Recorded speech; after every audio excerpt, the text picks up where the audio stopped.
Good evening, ladies and gentlemen. We're tonight's entertainment. This is the On Air Podcast. It's your boy Mac. I'm Brian. And Eli. Hey, how you doing, Brian? Good, bro. How are you? I'm chilling. I'm living, you know? Yeah? So I wanted to talk today about child labor. And that's a pretty sensitive subject. Mm-hmm. But I just had to be thinking, so I saw on the news and other things, you know, social media, that people have been getting letters inside of their packages that say they order from like Wish or any like Shein, that kind of stuff. Yeah.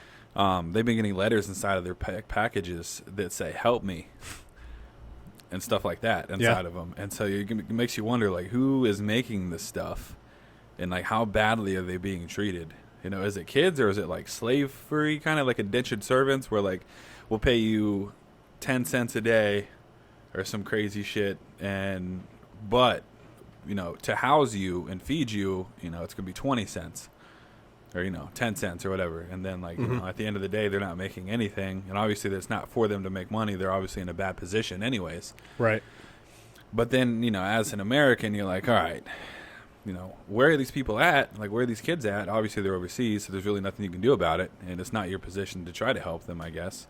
Or is it? It's like it's a weird dilemma. And also, like, if they're not making it and it gets made over here, it's going to be a lot more expensive, and like places like Wish and all that won't happen. So maybe they shouldn't exist in the first place.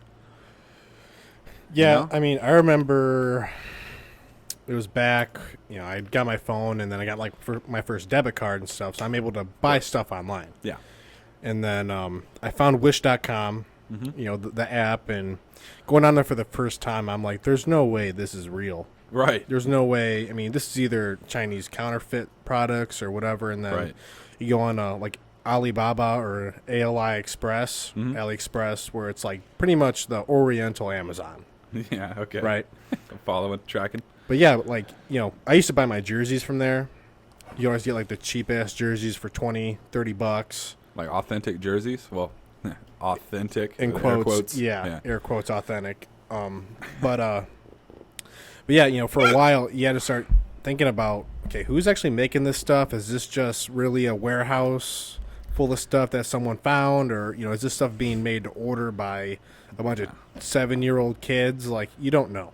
You have no idea. And that's the scary part is, like, you don't know who's making it. And then when these people are getting these letters saying, help me, and all this different stuff, you got to be wondering, like, is it a joke? You're like, I didn't hear any of, like, anyone getting letters or anything, so I'm kind of out of yeah, this just I think it's just recently. On this, but yeah, it's just recently. I just been seeing it on my news feed, and I'm just like, I don't doubt it. Yeah, I mean, they just got to be getting treated, because I remember hearing about, like, in school about like some of those warehouses overseas, about how they have like suicide nets outside of the place, so if somebody like went crazy and tried to jump out of the window, they would get caught in a net, and so they couldn't kill themselves. On the, I know we're kind of diving into history here, but that was the North Atlantic Passage or something. It's where they were bringing slaves from Africa to North America. Yeah. And then they had these nets on the side of the ships. Really? So even if they thought they could just go over and end it all, no. They're just going into a safety net. Yeah, it's a safety net. And they're going to get fucked down. I mean, yeah. You know, that's crazy, dude. It's just seeing stuff like that makes me wonder, like, yeah, how are you getting this cheap stuff?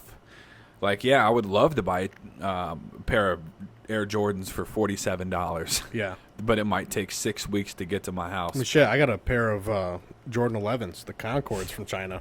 I think I paid $40 for them. Yeah. And I've worn them to so many parties and stuff. Yeah, and it's you know, wonder. So remember when I was I've been at Kearney my whole life. So, well, most of my life, I guess. So it's like where you go to I have a food trailer, so you go to festivals and fairs and stuff. Yeah. Like 4 or 5, 6 a year, maybe more. I'm just trying to realize how much you hustled before the Army. Yeah, I was a really big hustler. And so the thing is they had these tents set up all around the Midway.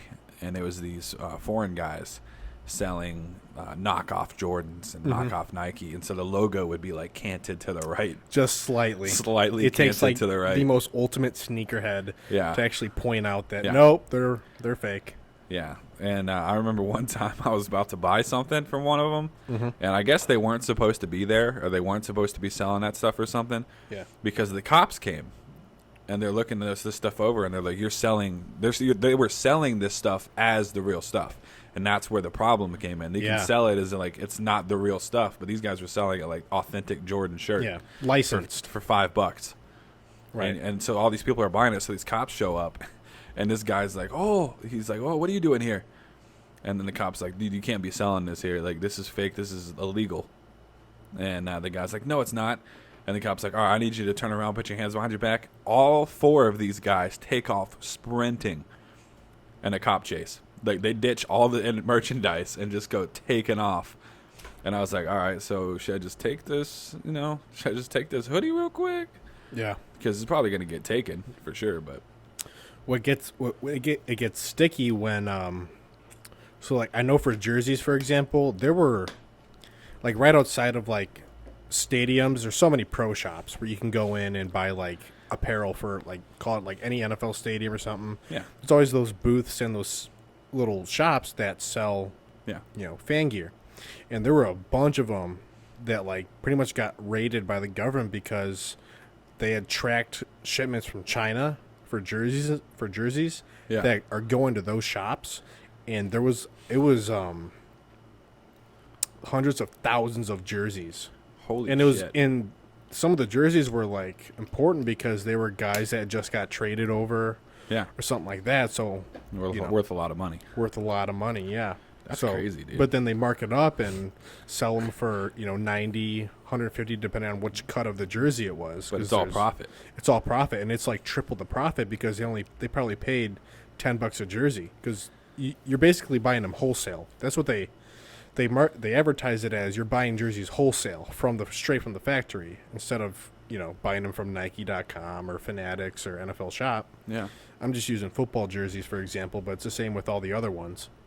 yeah, But yeah, they advertise it as you can buy. Let's say you buy 8 or more, you get maybe 50 cents off. You buy 12 or more, you get $1 off, and it goes up and up until like people will be buying, tens and tens and tens of them, mm-hmm. and they're getting them for $10 a jersey. But that begs your question, like you stated earlier, who was making them? Yeah. So it costs about roughly $15 to make a $70 shoe, give or take. A little bit. So, and it's coming from China. So yeah, so they're making them in China, and so that's what you got to wonder. Like, so these shoes that they're selling, say like Yeezys, for instance, that you're paying like $300, $400, $500 for, sometimes in the thousands of dollars for these shoes. And what makes a brand so good that you're going to overpay thousands of % more than the cost to make that product? Like, so it probably costs like $30, $20, probably less to make a pair of Yeezys, and you're paying hundreds of dollars for it. Yeah. I mean, why is it like that? Consumerism. It just blows my mind, like how something can have like a fashion trend Yeah. for a second, and then all of a sudden it's worth a shit ton of money. Mm-hmm. Like, it just baffles me. And I say, as far as like the child labor thing goes, man, and that goes from anything from clothes to products and everything. That it makes you think about like the Supreme brand Yeah, or Thrasher. I remember those Oh my hoodies were God. why? yeah.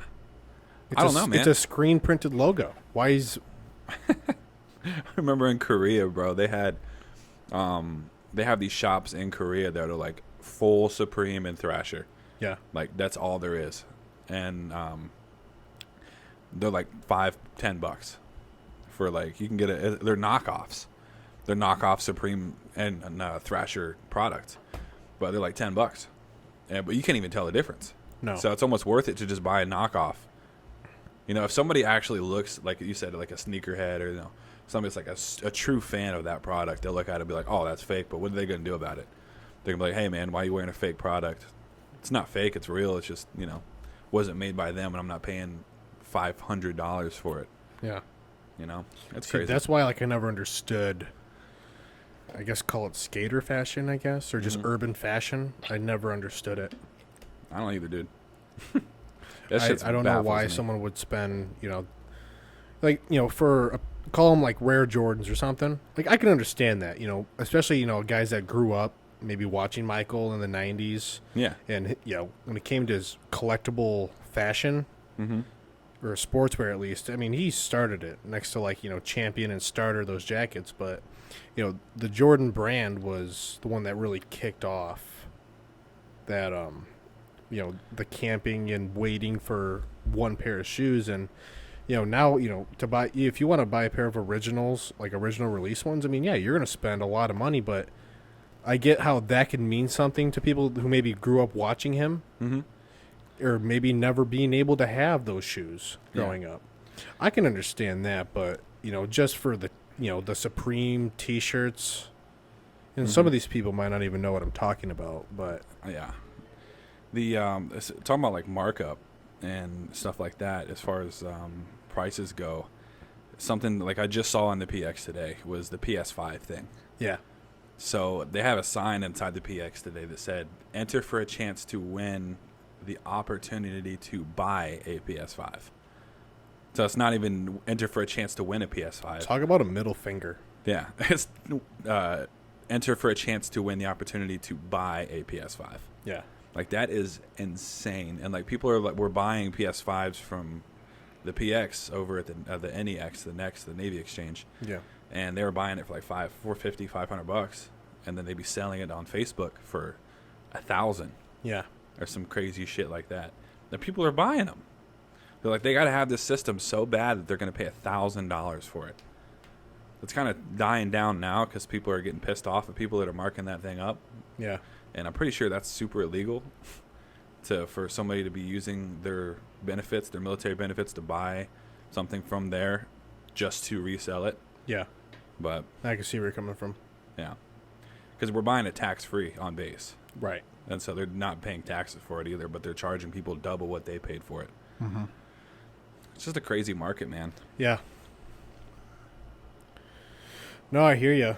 And the thing is, like, with the whole PC movement too, I don't know how they're still charging that much that amount of money for consoles. I saw that at the NEX because Miller was trying to get me to buy a PC to like whatever.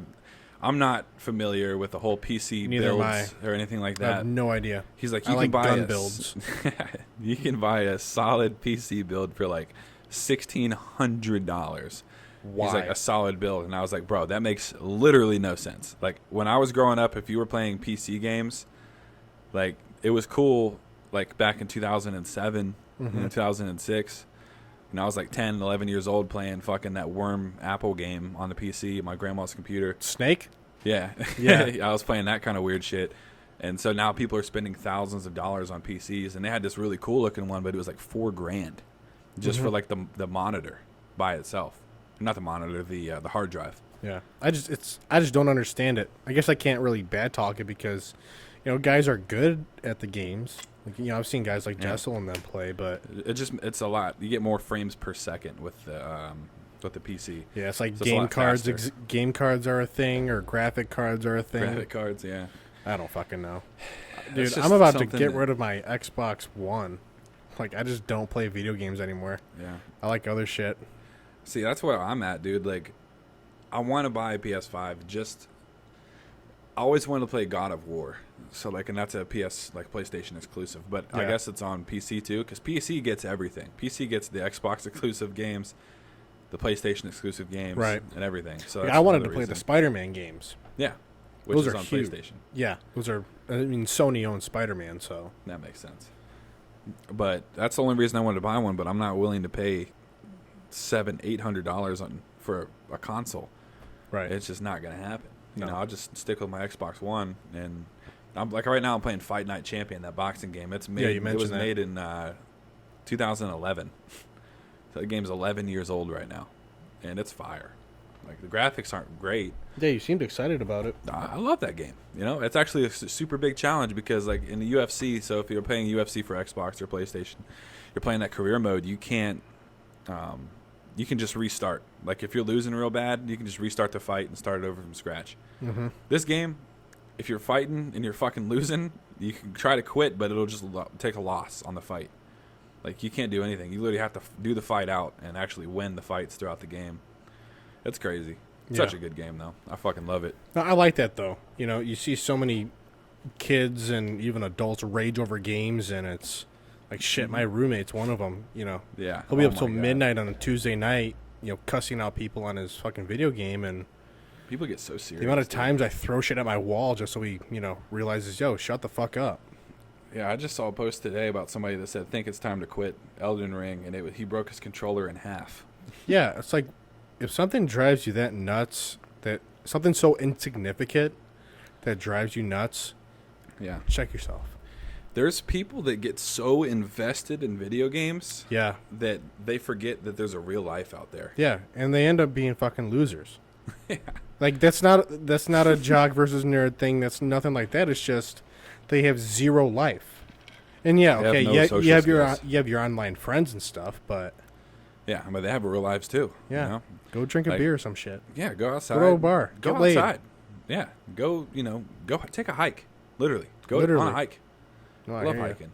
Well, sometimes. Sometimes Sometimes I love hiking. for fun, not for work. Yeah, like when I had to do the Stairway to Heaven Mm-hmm. here for PT, we did 4 hikes in a week, and the last one was Stairway to Heaven, which took 9 hours Fuck. or 10 hours or some crazy shit. It was the Yeah. highest hike, the highest point in Oahu. Like, and right now Oh if you yeah, try that's to when hike- you're going south, right?